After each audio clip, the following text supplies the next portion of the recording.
अभी आपका क्वेश्चन आएगा कि एक्साइज, वैट और सर्विस टैक्स के बारे में थोड़ा अच्छे से समझाइए ना, इतना अच्छे से नहीं समझा तो मैं आपको समझाता हूँ। ठीक है, एक्साइज, वैट और सर्विस टैक्स का मतलब क्या होता है। सबसे पहले अपन समझते हैं एक्साइज का मतलब क्या होता है। एक्साइज का मतलब मैंने अभी क्यों लिया तो आपको इतना समझा दिया कि जब भी कोई प्रोडक्शन होगा तब एक्साइज लगेगा, राइट। मतलब मैंने अगर कोई प्रोडक्शन बनाया, फॉर एग्जाम्पल फ्लेक्स का ले लेते हैं कि उसने जब मक्की के दाने लिए, उसको रॉ मटेरियल फॉर्म में जब खरीदा, उसको जब उसने प्रोसेसिंग किया, जैसे वो मार्केट में बनने के लिए रेडी हो गया, प्रोडक्ट रेडी हो गया, तो एक्साइज लगा। ये हुआ पहला पॉइंट। सेकंड पॉइंट, मैंने आपको वैट के बारे में समझाया कि भाई वैट का मतलब ये होता है कि जब जब सेल होगा तब तब वैट लगेगा। यहाँ पे एक चीज बहुत ज्यादा लोगों को कंफ्यूजन होता था और ये आगे भी होगा, इसके मैं आपको बता दूं। मैं बोलता हूँ जब जब सेल होगा तब तब वैट लगेगा, इसका मीनिंग क्या है पता है। इसका मीनिंग ये है कि आप जब भी सेल करोगे तब वैट लगेगा, ठीक है। अब जब भी सेल करोगे तभी भी वैट लगेगा, मतलब क्या है कि अगर मैन्युफैक्चरर ने डीलर को माल बेचा तभी भी वैट लगेगा, डीलर ने रिटेलर को माल बेचा तभी भी वैट लगेगा, और रिटेलर कंज्यूमर माल बेचा तभी भी वैट लगेगा। तो ऐसा नहीं है कि ये कंज्यूमर सिर्फ मैन्युफैक्चरर ने डीलर को दिया और उसके बाद वैट नहीं लगेगा, ऐसा नहीं है। तो आपको यहाँ पे कुछ क्वेश्चंस आ रहे होंगे माइंड में, आपको ऐसा लग रहा होगा कि वैट के पहचा हो के ये यहाँ से गया, यहाँ से गया, तो ये डबल टैक्सेशन नहीं हो रहा है। इसको भी इसने यहाँ पे जब ट्रांजेक्शन किया तभी भी वैट, इसके आगे भी ट्रांजेक्शन किया तभी भी वैट, और उसके पहले भी वैट। अच्छा, डबल डबल तीन बार चार बार वो एक ही प्रोडक्ट पे वैट लिया जाता है। तो आंसर इज यस, ऐसा लिया जाता था, पर गलत नहीं था। वो कैसे नहीं था वो मैं आपको नेक्स्ट सेशन, नेक्स्ट स्लाइड में समझाऊंगा। उसके बाद सर्विस टैक्स के बारे में मैंने आपको समझा दिया कि भाई सर्विस टैक्स का मतलब होता है जब भी हम कोई सर्विस प्रोवाइड करेंगे और जैसे ही सर्विस प्रोवाइड करेंगे हम सर्विस टैक्स देंगे। तो ये समझा। उसके बाद अभी ये जो स्लाइड है ये बहुत ज्यादा इंपॉर्टेंट है। अभी जो हम ये स्लाइड अभी देखने वाले, इसके बाद से आपके तीन एग्जांपल्स आएंगे और तीन एग्जांपल्स में हम कंक्लूड कर देंगे इस सेशन को और आपको बहुत सारी चीजें समझ में आ जाएगी। सो मैं सेशन को ये स्टार्ट करने से पहले अभी ये सवाल एक कंफर्मेशन लेना चाहता हूँ, क्या सब लोग मेरे साथ है। कोई किसी को कोई प्रॉब्लम है तो बता दीजिए, आवाज नहीं आ रहा है या कुछ समझ में नहीं आ रहा है तो आप बता सकते हो। 1 मिनट आप बता दीजिए, फिर हम सेशन स्टार्ट करेंगे। मतलब बताता हूँ, मैं कंटिन्यू करता हूँ। मुझे खाली कंफर्मेशन चाहिए कि इतना सबको समझ में आया कि नहीं। All okay? ओके, बीच बीच में थोड़ा all okay, okay, yes, thank you. So अभी ये सेशन आगे जो अपन स्टार्ट करने वाले हैं जो बहुत इंटरेस्टिंग है, बिकॉज यस इसमें हम ये समझने वाले हैं कि क्रेडिट क्या होता है। वो समझने से पहले मैं आपको थोड़ा सा ब्रेक देता हूँ, ब्रेक देता हूँ, मतलब जितना हमने समझा वो थोड़ा रिपीट कर लेते हैं, बिकॉज थोड़ा रिवीजन हो जाएगा। सो मैंने आपको इसके पहले क्या समझाया, मैंने आपको थोड़ा सा मोटा मोटी, एक मिनट, हाँ, मैंने आपको ये समझाया कि भाई मैन्युफैक्चरर, ट्रेडर और सर्विस प्रोवाइडर्स होते हैं। मैन्युफैक्चरर प्रोडक्शन और सेल, एक्साइज कब लगेगा जब प्रोडक्शन होगा, सेल का वैट कब लगेगा जब सेल होगा। तो ये हो गया मैन्युफैक्चरर्स के बाद। फिर हमने बात किया ट्रेडर का, ट्रेडर क्योंकि सेल करता है तो सिर्फ उस पर वैट लगता है। फिर हमने बात किया सर्विस प्रोवाइडर्स का, क्योंकि सर्विस प्रोवाइडर सर्विसेज प्रोवाइड करते हैं इसलिए उनको सर्विस टैक्स चार्ज करना पड़ता है। फिर मैंने आपको इनका एग्जाम्पल्स लिया और अभी हम बात करेंगे क्रेडिट की। क्रेडिट क्या होता है, आपको क्या लगता है यहाँ पे कौन से क्रेडिट का बात चल रहा है। इसको कुछ बोलना है तो बोल सकते हो, इस सिंपल है। मतलब आपको क्या लगता है कि क्या होगा credit, what do you mean by credit, यहाँ पे क्रेडिट का मीनिंग क्या है। इसको कोई आइडिया है तो बोल सकता है, आप चैट बॉक्स में लिखिए, कोई इशू नहीं। ओके, शिवम जोशी जी लिख रहे हैं, शिवम जोशी जी लिख रहे हैं कि क्रेडिट का मतलब होता है वैल्यू जो हमने परचेस किया उस पर हमें मिलता है। ओके ओके, ठीक है सर। ओके, मैं आपको बताता हूँ क्रेडिट का मतलब क्या होता है। थैंक यू शिवम जी आपके लिखने के लिए। मैं आपको बताता हूँ क्रेडिट क्या होता है। आपने सीरियसली, आपने बहुत अच्छा लिखा, ये राइट है। क्रेडिट का मतलब ये होता है कि जब हमें परचेस करते हैं, जब हमने जो टैक्स पे किया उस पर मिलता है। और ये क्यों मिलता है और क्रेडिट का मतलब क्या होता है वो समझते हैं। सबसे पहले मैं आपको एक एग्जाम्पल देता हूँ। क्रेडिट का मतलब होता क्या है बेसिकली, अगर मैं ये पेन लूँ, पेन, ठीक है, ये पेन, अगर मैंने ये पेन को जब मैं परचेस करने गया, अब मैंने क्योंकि पेन को परचेस किया है, मैं कौन हूँ, मैं रिटेलर नहीं हूँ। अभी के एग्जांपल में आप समझिए मैं एक डीलर हूँ। क्या हूँ, डीलर हूँ।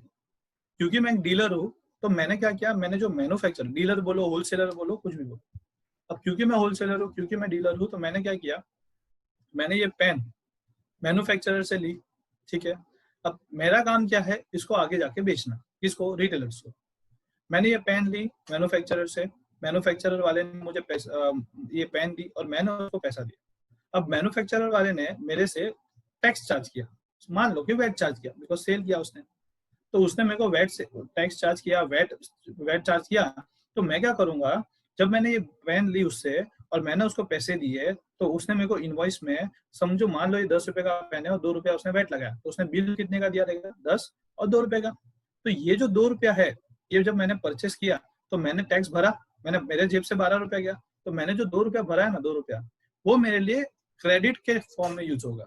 अब यूज होगा जब मैं आगे यही पेन रिटेलर को सेल करूंगा, और जब मैं रिटेलर को सेल करूंगा तब मैं भी वैट लगाऊंगा।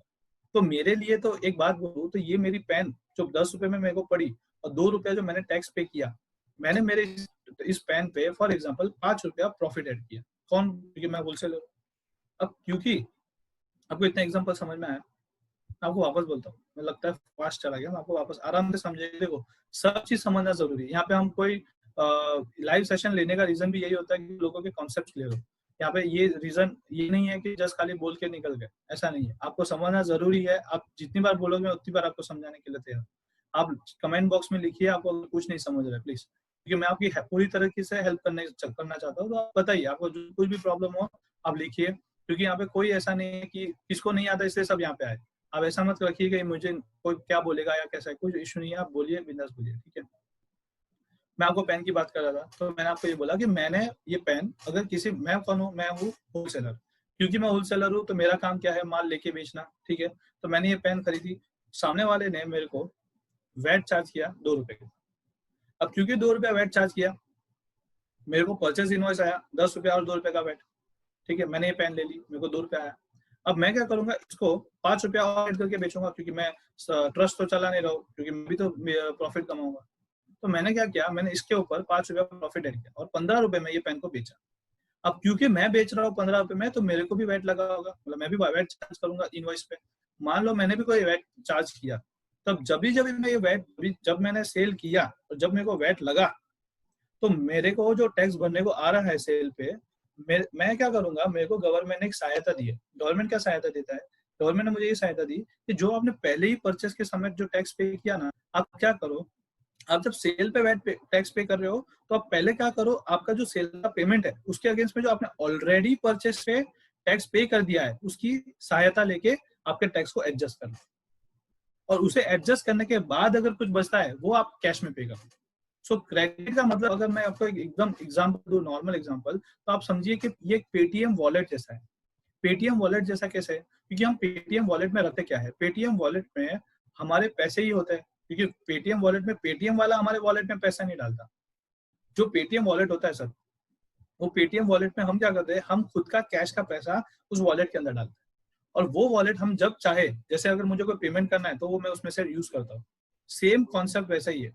मैं क्या करता हूँ, जब मैं परचेस करता हूँ तब मैं कोई टैक्स पे कर देता हूँ, और वो टैक्स पेमेंट मेरे लिए एक वॉलेट जैसा काम आता है। जब मैं फ्यूचर में मेरा जब सेल करूंगा तब जो मैं टैक्स लाइबिलिटी पे करना है ना, उस टैक्स लाइबिलिटी में पे करने के लिए वो मैं एडजस्ट करता हूँ। सो आपको अभी के लिए इतना समझ में आया होगा कि क्रेडिट का मतलब क्या होता है। तो क्रेडिट का मतलब यही होता है, जब भी हम अगर सेल करेंगे और सेल करते समय अगर जो कोई भी टैक्स लगा, उसको एडजस्ट करने के लिए जो हमने परचेज पे ऑलरेडी टैक्स पे किया था वो हम एडजस्ट करेंगे, ठीक है। समझा सबको? कोई issue, problem? Okay, chat box में लोग लिख रहे हैं स्लाइड चेंज हो। ओके, तो आपको इतना समझ में आया। अभी वापस मैं ये लाइन बोलूंगा, क्योंकि जब तक ये लाइन नहीं समझेगा तब तक मैं आगे नहीं बढ़ूंगा, बिकॉज ये स्लाइड, ये जो क्रेडिट का कॉन्सेप्ट है, यही जीएसटी का कॉन्सेप्ट है। ये कॉन्सेप्ट अगर आपको भी समझा तो आप आगे के सारे 3 एग्जाम्पल समझ जाओगे। इसके लिए मुझे आपका कंफर्मेशन चाहिए, आप बोलिए आपको समझा तो ही मैं आगे बढ़ूंगा, वरना मैं आपको वापस ये स्लाइड को समझाने का ट्राई करूंगा। समझ गया? यस, समझा, ओके, नो, ओके, नहीं समझा, ओके, नीलिमा को समझ में आया, ओके। राजेश जी मैं आपको समझाता हूँ, नीलिमा जी, शिवम जी, थैंक यू सो मच, आपको समझ में आया।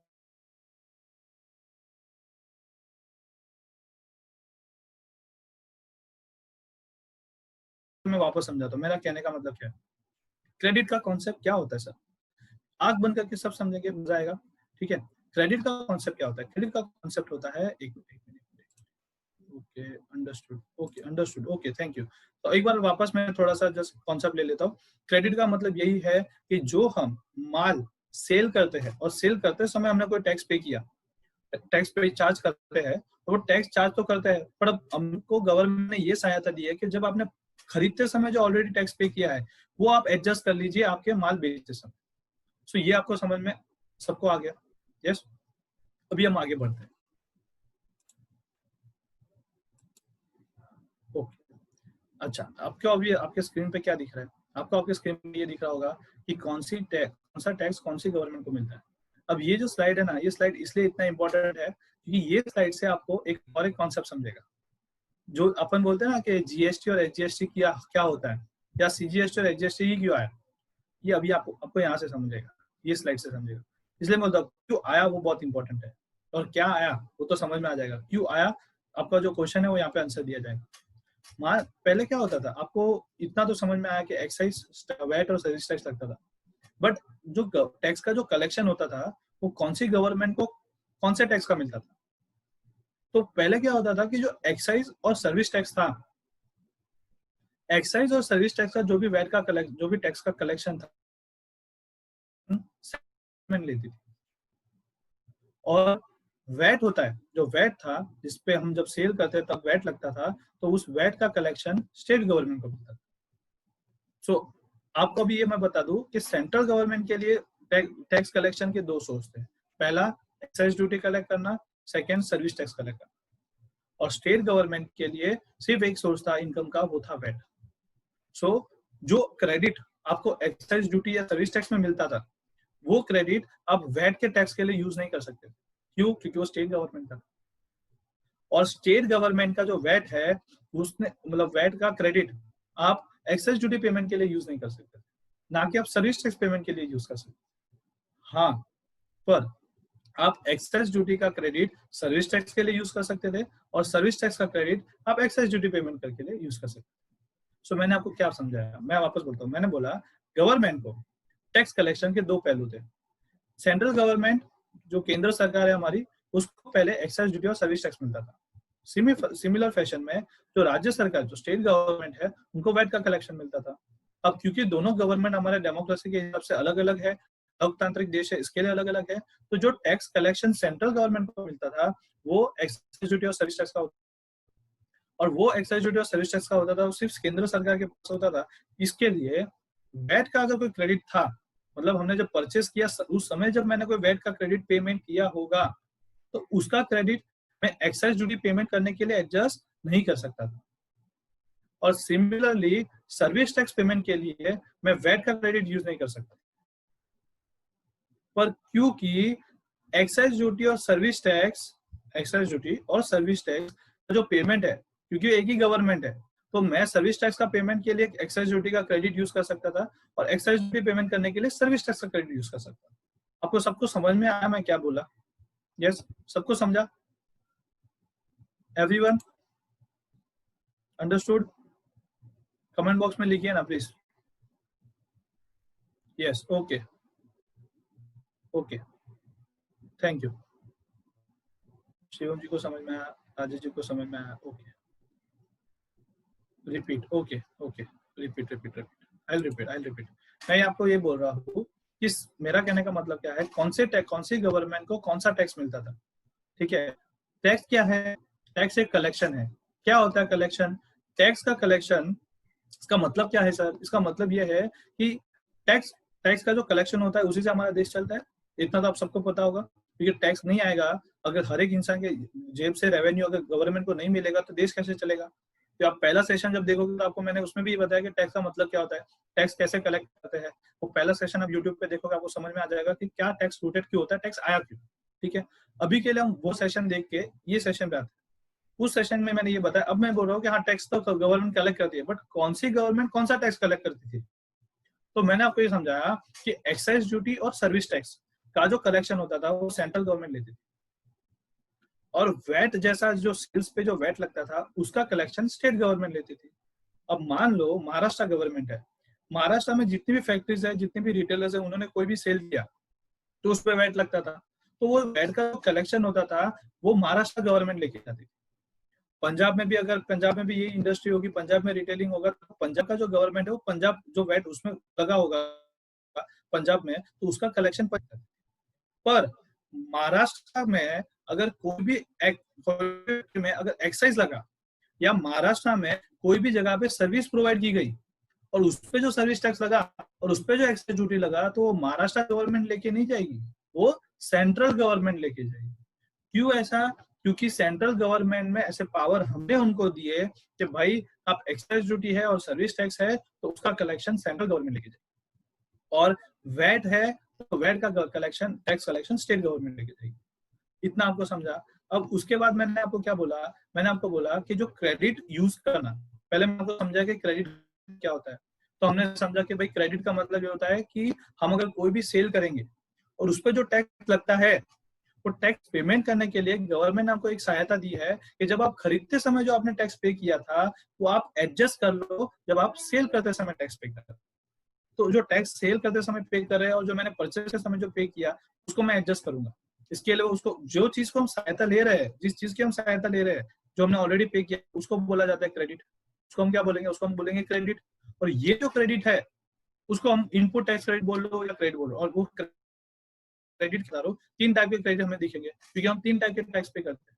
मैं एक्साइज ड्यूटी पेमेंट करता था, मैं सर्विस टैक्स का पेमेंट करता था और वैट का पेमेंट करता था। अब ये तीनों, किसी ने सेल किया तो सामने वाला परचेज भी तो करेगा। अब जिसने परचेज किया उसके लिए तीनों क्रेडिट अवेलेबल हो गए। पर मैंने आपको ये समझाया कि क्योंकि स्टेट गवर्नमेंट को वैट मिलता था, तो आपने पेमेंट किया हो तो एक्साइज ड्यूटी का क्रेडिट आप के सामने एडजस्ट नहीं कर सकते थे। No, you adjust. Why? Because VAT का है, सेंट्रल गवर्नमेंट अलग। जब भी पेमेंट करोगे तो एक्साइज ड्यूटी का जो सिमिलर फैशन में पेमेंट करने के लिए आप वैट का क्रेडिट यूज नहीं कर सकते। समझ में आया आपको? और दूसरा चीज जो मैंने बोला वो थोड़ा ट्रिकी है, बट समझिए कि बट क्योंकि सेंट्रल गवर्नमेंट के विंडो के अंदर सर्विस टैक्स, इसके लिए एक्साइज ड्यूटी का क्रेडिट सर्विस टैक्स के लिए अगेंस्ट में एडजस्ट, सर्विस टैक्स का क्रेडिट एक्साइज ड्यूटी के पेमेंट के लिए एडजस्ट हो जाता था। So I think I am very clear right now. समझ में आया? Okay, okay, thank you. Yes, okay, okay, thank you so much. चलिए आगे बढ़ते हैं। अभी हम आगे बढ़ेंगे एग्जाम्पल को लेके, पर आपको बहुत समझ में आएगा और मजा आएगा। ये मतलब इसमें आपको बहुत सारा क्लैरिटी मिल जाएगा। जितना मैंने आपको कर रहे थे अभी तक, हमने सब विजुअलाइज किया। अभी हम आंखों के सामने सब चीजें देखेंगे। ठीक है, समझिए, अच्छे से समझिए, मजा आएगा। सबसे पहला मैं एक एग्जांपल लेता हूँ। समझिए कि मैं एक बॉटल मैन्युफैक्चरर हूँ। कौन हूँ मैं? एक बॉटल मैन्युफैक्चरर हूँ। और मेरे लिए प्लास्टिक एक बहुत बड़ा रॉ मटेरियल है। मेरे लिए कच्चा माल क्या है? प्लास्टिक। तो मैं क्या कर रहा हूँ सर कि मैंने है ना 100 रुपए का प्लास्टिक लाया। अब मैं क्या कर रहा हूँ, एक बॉटल बनाऊंगा बिस्लरी जैसा। मैं एक बिस्लरी हूँ और मेरे लिए रॉ मटेरियल प्लास्टिक लगता है। तो मैंने क्या किया, प्लास्टिक 100 रुपए का। अब यहाँ पे हाँ, मैं महाराष्ट्र में, मेरा फैक्ट्री है, मैं महाराष्ट्र में हूँ और महाराष्ट्र में मेरा एक फैक्ट्री है जहाँ पे ये बॉटल्स बनती है। ठीक है, अब मेरे लिए रॉ मटेरियल पंजाब से आ रहा है। अब जो पंजाब से आ रहा है वो सरदार जी मुझे प्लास्टिक बेचते हैं। सरदार जी के लिए माल जो प्लास्टिक है वो आउटपुट है। सरदार जी के लिए जो प्लास्टिक है जो बेच रहे हैं उनके लिए फाइनल प्रोडक्ट है। अब मैंने आपको एक चीज समझाया कि जैसा फाइनल प्रोडक्ट बनता है तब एक्साइज लगता है। बराबर? ओके, सबको समझ में आ रहा है जितना मैंने बोला? वो में आ रहा है? Yes, okay, okay, thank you. ठीक है, सबको समझ में आ रहा है। तो अभी आप समझिए, क्योंकि मैं पंजाब से जब वो माल लूंगा, जब मैं प्लास्टिक लूंगा, तो मैं जो सरदार जी है, जो पंजाब वाले, उन्होंने क्या किया, प्लास्टिक तो 100 रुपया मुझे चार्ज किया, उसके साथ उन्होंने एक्साइज ड्यूटी भी किया। तो उन्होंने जो एक्साइज ड्यूटी चार्ज किया वो 10 रुपया चार्ज किया। तो मेरे को जो इनवॉइस मिला, मेरे को जो इनवॉइस मिला वो 100 + 10 एक्साइज ड्यूटी मिला के 110। अब क्योंकि ये 110 हुआ, मेरे को इनवॉइस मिल गया 110 का। अभी आप समझिए, क्या मेरे लिए कॉस्ट 110 रुपया होगी कि 100 रुपया होगी? और यहाँ पे आपको एक डाउट आना चाहिए था। वो डाउट अगर आपको आया हो तो आप बता सकते हो। मैं वेट कर रहा हूँ सबका कि यहाँ पे क्या डाउट आना चाहिए था। राजेश जी, शिवम जी, नीलिमा जी, दिव्या जी बताइए, आपको कोई एक डाउट आया यहाँ पे? मैंने आपको बताया कि सामने वाले सरदार जी ने प्लास्टिक लिया और उन्होंने एक्साइज ड्यूटी चार्ज किया और उन्होंने मुझे इनवॉइस भेजा। अब मैं आपको पूछ रहा हूँ कि क्या सिर्फ एक्साइज ड्यूटी ही लगना चाहिए था? नहीं, तो क्या लगना चाहिए था? No VAT. अच्छा, वेरी नाइस। यही तो बात है। देखिए, आप वैट भी लगेगा। Very nice, very nice. यही तो बात है। यहाँ पे हम समझने के लिए आए, लाइव सेशन लेने का इंटरेस्ट ही वो है कि हम इंटरेक्शन ही नहीं करें तो क्या मजा आएगा। ठीक है, वैट भी लगेगा। यस, राइट है शिवम जी। राजेश प्रजापति जी भी बोल रहे हैं नो वैट, मतलब वैट लगना चाहिए, वैट भी लगना चाहिए, इंटर स्टेट सीएसटी लगना चाहिए। ओके, थैंक यू नीलिमा जी, बहुत अच्छा आपने लिखा है। मैं अभी आपको जो समझा रहा हूँ, इन्होंने सीएसटी लिखा है, सीएसटी का कॉन्सेप्ट है, बट अभी के लिए आप अपन समझते हैं कि सीएसटी के लिए आप समझिए कि सीएसटी लगता है, अंडरस्टैंड, इंटर स्टेट है, पर हम यहाँ पे ऐसा मान लेके चलते हैं कि भाई वैट लगता था या सीएसटी लगता था। मैंने ये एग्जाम्पल जानबूझ के यहाँ पे नहीं लिया। मैंने क्यों नहीं लिया, उसका रीजन है क्योंकि यहाँ पे ये मतलब अननेसेसरी कॉम्प्लिकेट हो जाता था। मैं यहाँ पे आपको वैट बताता था, फिर एक्साइज ड्यूटी भी बताता था, तो जो लोगों को समझना है, जो हमें मेन कॉन्सेप्ट क्या समझना है, हमें मेन कॉन्सेप्ट ये समझना है कि वीकनेसेस क्या थी। तो मैं आपको यहाँ पे कैलकुलेशन देके डराना नहीं चाहता, इसके लिए मैं वैट को कंसिडर यहाँ पे फिलहाल नहीं किया है। ओके, हाँ, सो वैट को समझने के लिए मैंने यहाँ पे अननेसेसरी कॉम्प्लिकेशन है, यहाँ पे मान लीजिए कि वैट नहीं लग रहा है, क्यों? क्योंकि हमें सिर्फ खाली कॉन्सेप्ट को समझना है। सो मैंने क्या किया, प्लास्टिक लिया, पंजाबी जो थे हमारे सरदार जी, उन्होंने मुझे इनपुट दिया प्लास्टिक, मैंने उन्होंने एक्साइज ड्यूटी चार्ज किया। एक मिनट, ओके, सो एक्साइज को समझाना है, इसके लिए ये मैं बोल रहा हूँ। वैट हम बाद में समझे, मतलब मेरा कहने का मतलब एक्साइज को समझाना है और बेस क्या है वो समझाना है, इनडायरेक्ट टैक्स कैसे रूट होता था, क्या वीकनेस है वो समझाना है। यहाँ पे मैं वैट समझाने नहीं जा रहा क्योंकि बाद में अननेसेसरी कॉम्प्लिकेशन हो जाएगा और सेशन अननेसेसरली एक्सटेंड भी हो जाएगा, ऐसा नहीं करना है। आप अभी के जस्ट मान के चलिए कि एक्साइज लगता था, ठीक है, अब समझिए, मैंने प्लास्टिक लाया, 100 रुपया प्लास्टिक लगता था, एक्साइज ड्यूटी 10 रुपया है, ठीक है, तो 110 रुपया हो गया। अब 110 रुपया मेरे को इनवॉइस उन्होंने दिया, मेरा क्वेश्चन आपसे ये है, क्या मेरे लिए कॉस्ट 100 रुपया है कि 110 रुपया? ये जो 110 रुपया है 100 रुपया, राजेश जी बोल रहे हैं 100 रुपया, ओके, ये 100 रुपया ही होगा कि 10 रुपया होगा? 110 रुपया होगा। राजेश जी बोल रहे हैं 100 रुपया है, और किसी को कुछ बोलना है तो आप बोल सकते हो। शिवम जी बोल रहे 100 रुपया है, ओके, मैं बताता हूँ। Answer is yes. आपका जो कॉस्ट है, आपका जो कॉस्ट होगा वो 100 रुपया होगा, 110 नहीं होगा। उसका रीजन बताता हूँ क्या है। रीजन, क्योंकि जो 10 रुपया मैंने ऑलरेडी परचेस पे पे किया, परचेस पे जो मैंने पे किया 10 इज टैक्स, यस, तो मैंने जो, क्योंकि मैंने ऑलरेडी जो टैक्स पे कर दिया परचेस के समय, जो मैंने टैक्स पे किया, गवर्नमेंट ने मुझे क्या बोला था, गवर्नमेंट मुझे बोलती है कि जो आप चीज परचेस के समय पे करते हो टैक्स में, वो आपको उसका क्रेडिट मिल जाएगा। तो क्योंकि मुझे इसका क्रेडिट मिलेगा 10 रुपए का, तो वो मेरी कॉस्ट का पार्ट नहीं बनेगा, ठीक है। तो मेरे लिए आज की तारीख में क्या हो गया, मेरे लिए प्लास्टिक एक इनपुट हो गया, कच्चा माल हो गया। अब मैं उसमें वैल्यू एडिशन करूंगा, मान लो वैल्यू एडिशन प्रॉफिट सब मिला के मेरा बॉटल फाइनल बनता है 140 का, 140 का बनता है, ठीक है। अब ये क्योंकि 140 का बनता है, मेरा जो बॉटल है वो 140 का बना, अब ये 140 का बॉटल बन गया। अभी अभी 140 का बनने के बाद मैं भी तो प्रोडक्शन कर रहा हूँ, मेरा बॉटल बन के रेडी है, मतलब मैंने प्रोडक्शन किया, तो मैं भी एक्साइज लगाऊंगा। अब मैंने 140 पे 10% एक्साइज लगाया, तो ये कितना आता है सर, 14 रुपया। अब क्योंकि हम यहाँ पे वैट कंसीडर नहीं कर रहे, मान लेते हैं कि मेरा फाइनल प्राइस 154 रुपया, दैट इज 154। मैंने 154 का मार्केट में जाके ये बेचा, इनवॉइस चार्ज किया सामने वाले से, रिटेलर, होलसेलर, व्हाटएवर, मैंने 154 में ये बॉटल बेची, 154 की मेरी बॉटल बेची मैंने। अब कैसे टैक्स रूट होता था और पेमेंट कैसे होता था, तो मैं क्या करूंगा, जो फाइनल प्राइस था 154, ठीक है, तो मैंने जब सेल किया, क्योंकि मैंने सेल किया है, प्रोडक्शन किया है, नॉट सेल सॉरी, प्रोडक्शन किया है, तो मेरे को एक्साइज लगा 14 रुपीज। अब गवर्नमेंट क्या बोलती है कि ये 14 रुपीज तो मैं तेरे से लूंगी, पर ये 14 रुपीज का तुम एक काम करो, जो आपने ऑलरेडी परचेस के समय 10 रुपया पे किया था उसका आप क्रेडिट यूज कर लो, और जो एक्सेस 4 रुपया है वही कैश में पे करो। तो आपको यहाँ पे एक चीज समझा कि 14 रुपए में मैंने 10 का क्रेडिट यूज कर दिया, जो पेटीएम वॉलेट जैसा है, मैंने आपको बताया ना, सैनवेट क्रेडिट, एक्साइज का क्रेडिट क्या होता है, वैट क्रेडिट क्या होता है, तो हम उसको यूज कर लेंगे, और एक्सेस 4 रुपया है वो पेमेंट कर लो। अब यहाँ पे एक चीज समझना है, कि गवर्नमेंट का सिस्टम क्या चलता था, गवर्नमेंट हमसे उतना ही लेती है जितना हमने उस पर मेहनत की है।